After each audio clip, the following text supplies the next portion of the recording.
ہم سب نمونیا کا دن 12 نومبر کو منا رہے ہیں، جس میں آپ نے ضروری سمجھا کہ ہماری بھی کوئی کنٹریبیوشنز ہیں اس فیلڈ میں، اور اس کے لیے کچھ میسج ہم آپ لوگوں کے لیے سامنے لے آئیں تاکہ ان کو نمونیا سمجھنے میں آسانی ہو، کیونکہ یہ بہت سے لوگوں کو ہوتا ہے، بچوں سے لے کر بوڑھوں تک، اور پرٹیکولرلی بچے اور بوڑھے سب سے زیادہ افیکٹ ہوتے ہیں۔ اور اس میں یہ ہے سینے کی بیماری، جس میں آدمی مختلف وجہوں سے یہ ہوتی ہے، بعض بیکٹیریل ہوتی ہیں، بعض وائرل ہوتی ہیں، دونوں کی سمٹمز علامات کچھ مختلف تھوڑی بہت ہوتی ہیں، لیکن اصل میں یہ پھیپھڑوں کو افیکٹ کرتی ہیں، اور پھیپھڑوں میں نمونیا، جس کو کنسولیڈیشن وغیرہ ہم اپنی زبان میں کہتے ہیں، وہ نمونیا پھیپھڑوں کی ان جگہوں کو افیکٹ کرتی ہے جس سے جو ہمیں سانس لینے میں مدد دیتی ہے، اور پھیپھڑوں کا مقصد ہے آکسیجن پہنچانا۔ جب نمونیا سے افیکٹ ہوتے ہیں تو آکسیجن بدن کو نہیں پہنچتی، اور آکسیجن چونکہ ہر عضو کے لیے ضروری ہے، تو اگر اس میں کمی آ جائے تو یہ زندگی کے لیے خطرہ بن سکتا ہے۔ تو وائرل انفیکشن جس کو انفلوئنزا اے وائرس، اس طرح تو بہت وائرسز ہیں جو کہ افیکٹ کرتے ہیں، لیکن یہ آج کل اسی کا موسم بھی چل رہا ہے، اور اس کے لیے ہم ویکسین بھی ریکمینڈ کرتے ہیں بچوں سے لے کے بوڑھوں تک، کیونکہ اس وجہ سے کافی دنیا میں اموات ہر سال ہوتی ہیں۔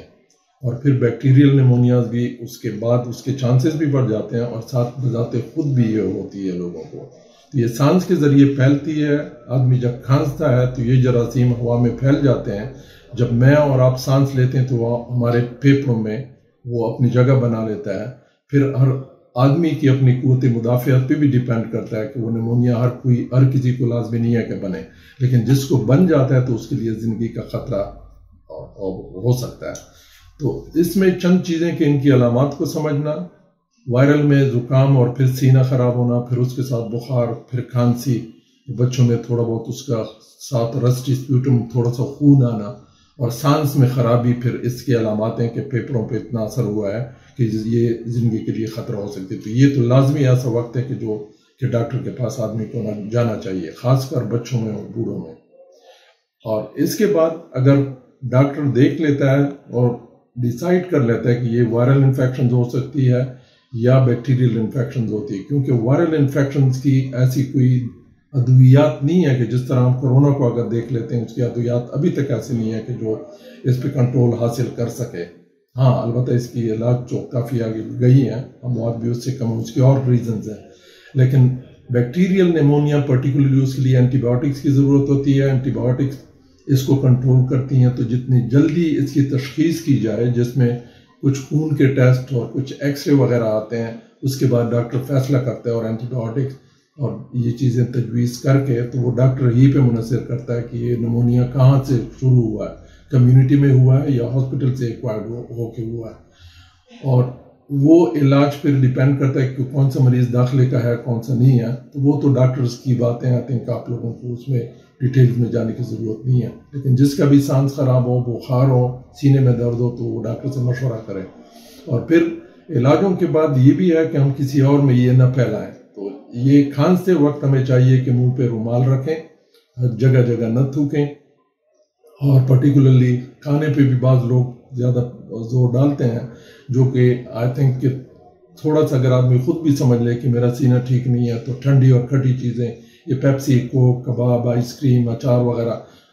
نہ کھائے، اور باقی گھر میں جو چیزیں پکتی ہیں یا بنتی ہیں، آئی تھنک یہ مفت میں ہم بیچ میں پرہیز شامل کر لیتے ہیں، تو ان کی بھی ضرورت نہیں ہے، کیونکہ خوراک بھی انسان کے لیے بہت لازمی ہے، وہ قوت مدافعت کے لیے بھی۔ تو بغیر کسی وجہ کے پرہیز بھی نہیں، ہاں گرم گرم چیزیں، قہوے اور یخنی یہ پینا تاکہ وہ بلغم نرم ہو، وہ آسانی سے آ سکے۔ تو اس کے سمجھنے میں، اس کو سمجھنا فرسٹ آف آل، اس کے علامات جو کہ میں نے بیان کر دی ہیں، زکام کا ہونا وائرل انفیکشن میں، پھر اس کے بعد سینہ خراب ہونا، اور بیکٹیریل انفیکشن میں دونوں، پھر کھانسی، اور پھر ایکس ریز میں باتیں آنا، خون کے ٹیسٹ سے ہمیں اندازہ ہوتا ہے کہ اس شخص کو نمونیا ہے۔ تو بعض لوگوں کو داخلے کی ضرورت ہوتی ہے، اور بعض لوگوں کو